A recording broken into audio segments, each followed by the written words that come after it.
Hi, changing your education visa into non-B is quite easy if you know the right procedures to follow. Many of you are studying in Thailand and perhaps you like to change from being a student to being a teacher, but you wonder what procedures have you got to follow. If that's you, worry not, because today's video set out to outline the procedures that you've got to follow in order to change your visa status. But before I dive onto these procedures, I would like us to quickly remind ourselves of what an ED and non-B visas are. The first thing you have to know is that ED visas is usually issued to people that have applied for a study program in the kingdom, and your visa duration goes in line with your program duration at the university where you've gained admission.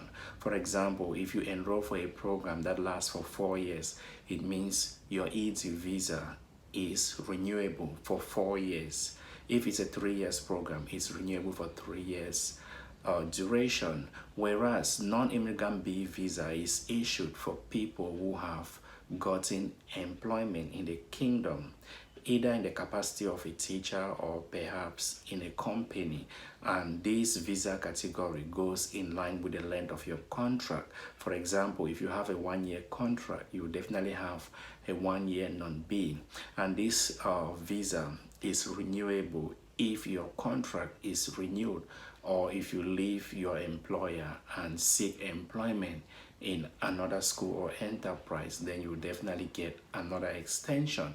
But the problem usually is transitioning from ED to non-B, which is a problem for many. And like I mentioned, I'll quickly give out the steps that you've got to follow to change your visa status. By the way, I urge you to hit the subscribe button if you haven't done so, and of course, sign up for channel membership. Let's quickly begin. The first thing you've got to do to change your visa status from ED to non-B is for you to suspend your program.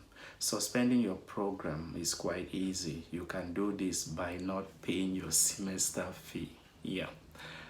Fail to pay your semester fee, and of course the university will call you to talk about this, and they'll tell you like you can't study because you've been unable to pay your semester fee, and they will definitely suspend you for that semester.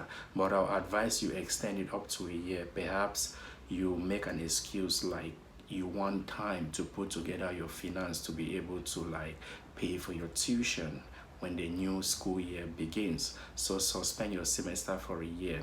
The next step you've got to follow is for you to, of course, apply for student status. If you suspend your semester or you take a year off without you maintaining a student status, then your ED visa will become valid. And if it's invalid, you're definitely overstaying in the kingdom, and this will be a big problem, especially when you are attempting to change your status. So please make sure you apply for a student status. There is a little fee for student status in each universities in Thailand.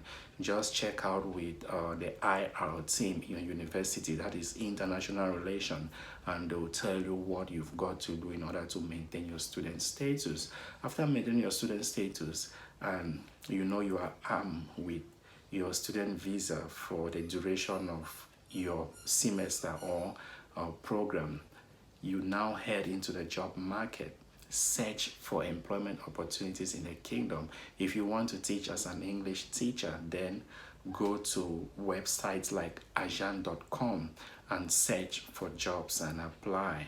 And you can equally do walk-in applications. Just go out, talk with friends until when you are sure to have a job. Then you follow the last step, which is the actual change of status. How is this done?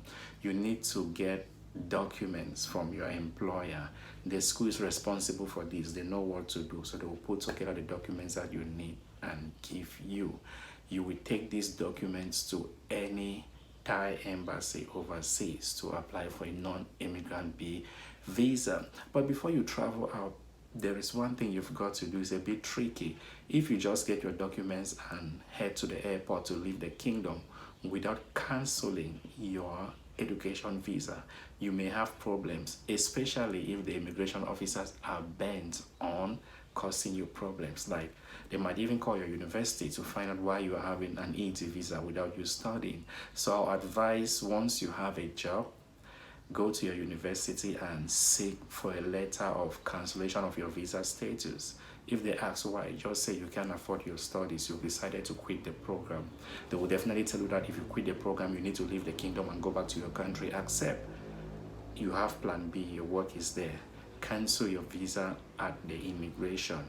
Once your status has been cancelled in the system as a student, you take your document, head over to the same immigration office and apply for an emergency visa, which is usually 30 days. They will give you that, which gives you enough time to prepare yourself and leave the kingdom to apply for a non-immigrant B visa at a Thai embassy overseas. But if you don't want to take an emergency 30 days visa, you can just cancel and on that same day leave the country. Or perhaps you keep a 500 to 1,000 Thai bahts for overstay fines. You take your time and exit the kingdom. Once you are out, you will definitely have a non-immigrant B visa, which grants you the privilege to work in the kingdom as a teacher. I hope these few guidelines helps you to successfully change from an ED visa to a non-immigrant B visa if you intend to work in the kingdom. Thanks for watching, and once again, hit the subscribe button. I love you all and happy Songkran. See you next time. Ciao.